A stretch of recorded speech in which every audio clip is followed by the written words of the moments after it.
recipient of a new company car. For Jackie Stewart, getting home is a treat. Well, you can see it's a good looker, but let's go for a spin up in the Alps and then you can drive it. Give you a bit of reminiscence to the swinging 70s as it really was. Oh, thank you. It's a boyhood dream, this. Yeah, oh yeah.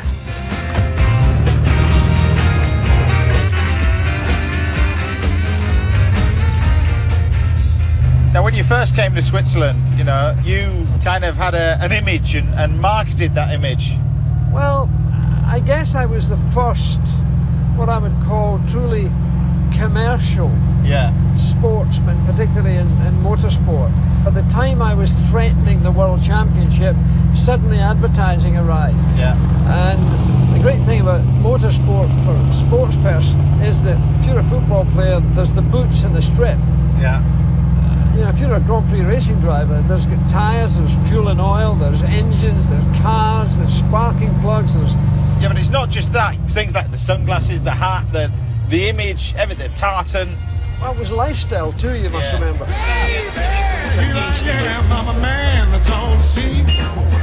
was the swinging 60s to begin with. The lifestyle was synonymous with money. I was seeing other, what I'd say, rich people living a rich style. To afford that, you couldn't do it just by driving cars. You had to have outside commercial relationship.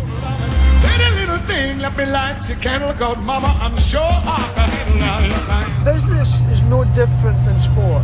I love doing deals. I get as much satisfaction of doing business today as I ever got driving a racing car. You've got to have the great attention to detail. And that attention to detail, somebody told me that even came down to what you were wearing. Didn't you have a shirt with a shorter sleeve? Yes, no, it was a wider. I'm wearing one now. Yeah. My left cuff is wider than my right cuff, so that if I'm photographed, the watch is visible. And it was Jackie's financial nous that drove the decision for the family to leave their UK home and relocate to Switzerland. When I left in 1968, I had to pay 93% tax. As a racing driver, the chances are I was going to be killed. Helen would have had nothing left. It was a big move, very unpopular in the Glasgow Herald, the Daily Record, the Scotsman newspapers. It still isn't popular today. And with that, it was time to fulfill my childhood fantasy and drive the Pantera. Oh, we've got the hat off. I've got this for you. Look at that. How was that good? Wow, that looks like a... Pull the sideburns down a bit. 70s child. And the shades. I feel as if I'm in the zone. Oh, wow. This is what started my love of cars, this car. Sometimes, though, it's better not to fulfill your dreams. It's weird, the seatbelt's flapping around. Yeah. Pretty pointless, to be honest. Ever the gentleman, Jackie tried to distract me. Well, look at this vista, isn't this wonderful? Look at that old castle up there, right at the top there.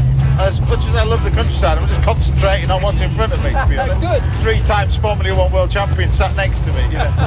Well, I'm well braced. Never mind well braced, you need to be well insured, that's the thing. Off the power, on the brakes. The steering of it. Off the brakes. Yeah. Gently gas pedal. Whoa, there we go. Sheer acceleration. Jackie became motorsport's first millionaire, but he was about to learn that money in the bank wouldn't guarantee another world title. The first race in the 1972 Grand Prix season. The 70s began with Jackie Stewart as the reigning world champion, but the French company who built his winning car refused to supply Tyrrell for the new season. That meant they had to buy an off-the-shelf alternative. The world champion's number on a March. A brand new body, Ford Cosworth engine. Now, Jackie had little chance of keeping up with Austrian star Jochen Rindt and his expertly engineered Lotus.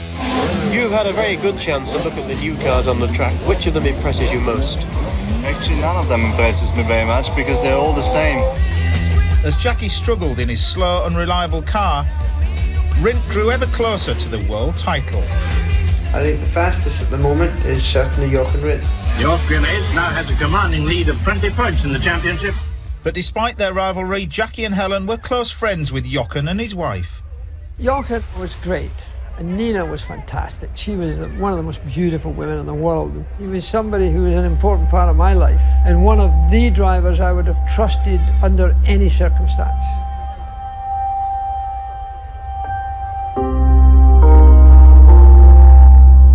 But Rindt's season ended in tragedy. I literally was there by his side, I mean, literally. And they wouldn't admit that he had died, because in Italy, had he died on the track, they would have had to cancel that Grand Prix for the weekend.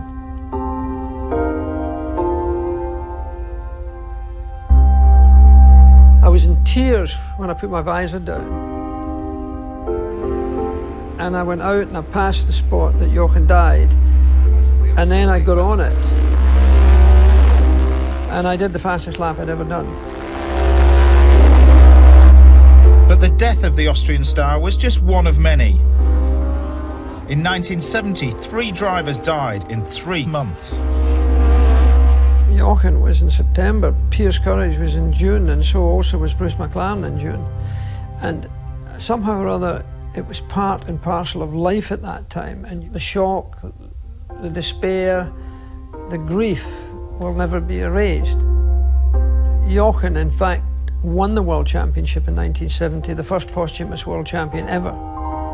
That year, Jochen's wife Nina collected the world title on his behalf. Off the track, Jackie took his safety campaign to a whole new level.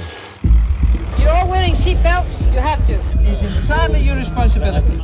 The most important thing to me is to live to be a very old man. If I did not prepare myself for an accident by using the best helmet, the best clothes, the best thermal underwear, the best seat belts, I think I would be irresponsible. I think I'd be a fool. Crash barriers, run-off areas and flame-proof protection were just a few of the things that Jackie pushed for. Terribly important that everyone pays the right amount of attention. Everyone from car designers to track owners were at the receiving end of his battle for safety. Jackie was not the most popular driver. Certainly not with some commentators who thought he was taking the masculinity out of the sport. If these people are afraid of racing, we'll give up. People thought Jackie Stewart was a wimp.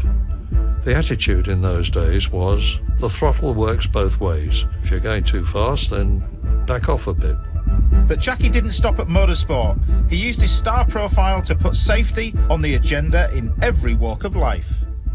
Now, I've lost friends very close to me, and I tell you, it hits you very, very hard. If you're walking on the pavement or crossing a road, I think you've got to give as much concentration to what you're doing as I have to when I'm driving my racing car.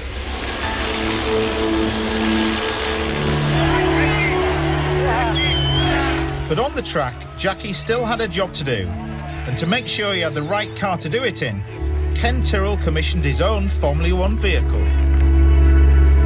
Ken, without anybody knowing, got Derek Gardner, a wonderful designer, had designed this car in his own living room. I would go up secretly and get into his garage and get seat fittings for this car of the future. The Tyrrell F1 car was ready for the 1971 season. But would the homemade car perform on the world stage? Jackie Stewart hadn't won a Grand Prix since his Spanish victory a year ago. And sure enough, it came out and immediately was fast. After 5 laps, Stewart took the lead, and there he stayed. 6 Grand Prix victories, won in the World Championship for the second time, and the manufacturer's title for Ken Tyrrell. And puts the name of Jackie Stewart firmly amongst the all-time greats of motor racing. The Flying Scot was back, and in Monza, he was crowned double world champion. Leaving aside your undisputed skill, damn it, what single factor do you think contributed towards your victories this year? I think, again, my skill.